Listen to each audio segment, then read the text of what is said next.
बिस्मिल्लाहिर्रहमानिर्रहीम। अस्सलाम वालेकुम। Welcome to Arsam's cuisine. आज मैं आपके लिए बहुत मज़ेदार से पकोड़े बना रही हूँ। पकोड़ा प्लेटर बना रही हूँ जिसमें हम 3 तरह के पकोड़े बनाएंगे। तो रेसिपी को स्टार्ट करने से पहले आप लोगों से रिक्वेस्ट है कि प्लीज़ मेरे चैनल को सब्सक्राइब कर लें और साथ ही लगे हुए बेल आइकन पर भी क्लिक कर लें ताकि मेरी हर न्यू वीडियो का नोटिफिकेशन आपको सबसे पहले मिल जाए। और अगर आपको मेरी वीडियोज़ पसंद आती हैं तो लाइक और शेयर करना मत भूलिएगा। तो आजकल बारिशों का मौसम है, ज़रूर आप इसको घर में बनाइएगा। तो उसके लिए मैंने ये बारीक बारीक आलू के स्लाइस कट किए हैं, ये फ्राइज़ वाले आलू कट किए हैं और ये प्याज, इनको काट के तो हमने इनको खोल लिया है। अब हम इनमें बेसन ऐड करेंगे 3 to 4 टेबल स्पून। पहले मैं सारे चीज़ों में ऐड करूँगी और उसके बाद अगर मुझे और नीड हुई तो मैं और ऐड कर लूँगी। तो 3 तरह के ये हम मिक्सचर बनाएंगे। तो अब इसमें हम ऐड करेंगे 1 टेबलस्पून सूखा धनिया है, इसको हाथ से क्रश करके ऐड कर लेंगे क्योंकि पकोड़ों में ये बहुत अच्छा लगता है। तो ऐसे ही हम अपने तीनों जो बॉल्स हैं उनमें सूखा धनिया ऐड करेंगे। आप सॉल्ट हस्बे ज़ायका ऐड करेंगे। बेसन थोड़े मिर्च मसाले ज़्यादा एब्जॉर्ब करता है, इसलिए इसमें थोड़ा जब आप पकोड़े बनाने लगें उससे पहले आप इसमें नमक मिर्च टेस्ट कर लीजिएगा। अब इसमें गई कुटी हुई मिर्च और जो प्याज के पकोड़े हैं उनमें 1 टेबलस्पून मैं सूखा अनारदाना ऐड करूँगी और ये मेरे पास है मोटी वाली ग्रीन चिली, ये ऐड कर दूँगी सिर्फ आलू वाले पकोड़ों में, प्याज वाले में ऐड नहीं कर रही।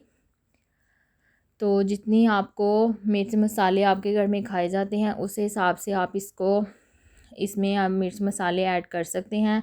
तो पकोड़ों में मैं बहुत ज़्यादा मसाले ऐड नहीं करती, इसमें अजवाइन भी ऐड की जाती है। पकोड़ों में कई लोग ऐड करते हैं बट उससे थोड़ा पेट ख़राब हो जाता है, इस वजह से मैंने इसमें ऐड नहीं की। तो अब जो हमारा फ्राइज़ पकोड़ा है उसमें भी ये मैं ग्रीन चिली ऐड कर लूँगी। तो ये अच्छी फ्राई हो जाती है। वैसे भी ये मोटी वाली है, इतनी ज़्यादा तेज़ भी नहीं होती तो पता भी नहीं चलता इसका खाते हुए। तो अब हम इसको मिक्स कर लेंगे। पहले बेसन को ऐसे ही आलू के अंदर मिक्स करेंगे, उसके बाद हमें जितनी नीड होगी उस हिसाब से हम इसमें पानी ऐड कर लेंगे। और इसका बैटर हमने बहुत ज़्यादा थिक भी नहीं बनाना और बहुत ज़्यादा पतला भी नहीं बनाना, थोड़ा सा मैंने इसमें बेसन और ऐड किया। तो अब हम इसका मिक्सचर तैयार कर लेते हैं और मिक्सचर तैयार करने के बाद इसमें आप नमक मिर्च टेस्ट कर लीजिएगा। अगर आपको कम लगे तो आप इसमें और ऐड कर सकते हैं। तो थोड़ा सा मैं इसमें बेसन और ऐड करूँगी। तो आप चीज़ों की क्वांटिटी अपनी और अपनी फैमिली के हिसाब से कम या ज़्यादा कर सकते हैं। तो ऐसे जो बाकी वाले 2 मिक्सचर हैं उनका भी हम पानी डाल के तो मिक्सचर ये मैंने तैयार कर लिया। और ये बहुत ज़्यादा ना तो पतला मिक्सचर है और ना ही बहुत ज़्यादा गाढ़ा है। तो बहुत मज़े के आज पकोड़े बनते हैं। आजकल बारिशें हो रही हैं तो आप ज़रूर अपने घर में बनाइएगा। तो अब हम इनको फ्राई करेंगे। ऑयल मैंने पहले से गर्म होने रख दिया था। पहले वाला जो हम फ्राइज़ पकोड़ा है या चिप्स पकोड़ा है वो फ्राई करेंगे। तो इसमें मैंने बड़े बड़े साइज़ के आलू लिए थे ताकि हमारे थोड़े चिप्स जो हैं वो लंबे लंबे बने। तो इनको हम दोनों तरफ से ब्राउन कलर आने तक फ्राई करेंगे, या जैसा पकोड़ों का कलर होता है उतनी देर हम इनको करेंगे फ्राई।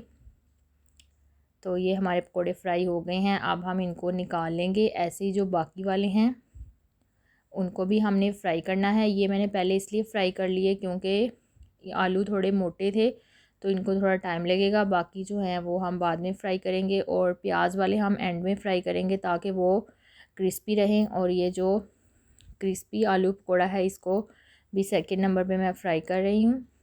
तो इनकी भी हम साइड टर्न कर लेंगे ताकि अच्छे से दूसरी तरफ से भी कलर आ जाए। तो आप इसके साथ कड़ी भी बना सकते हैं, मैंने भी कड़ी बनाई थी इसके साथ। तो ये हमारे पकोड़े फ्राई हो गए हैं। अब हम जो प्याज वाले पकोड़े हैं वो फ्राई करेंगे।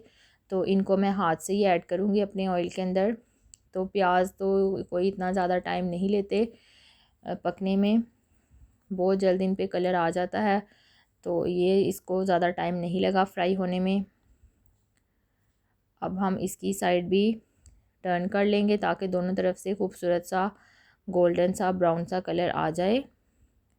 तो उसके बाद हम इसको अपने प्लेटर में डिश आउट करेंगे। दोनों तरफ से हमने इसको फ्राई करना है। पकोड़े फ्राई करना तो सभी को आता है। आप लोग भी मुझे बताइएगा कि आप जो है बारिश के मौसम को कैसे इंजॉय कर रहे हैं, क्या आप लोगों ने घर में बनाया पकोड़ों के अलावा।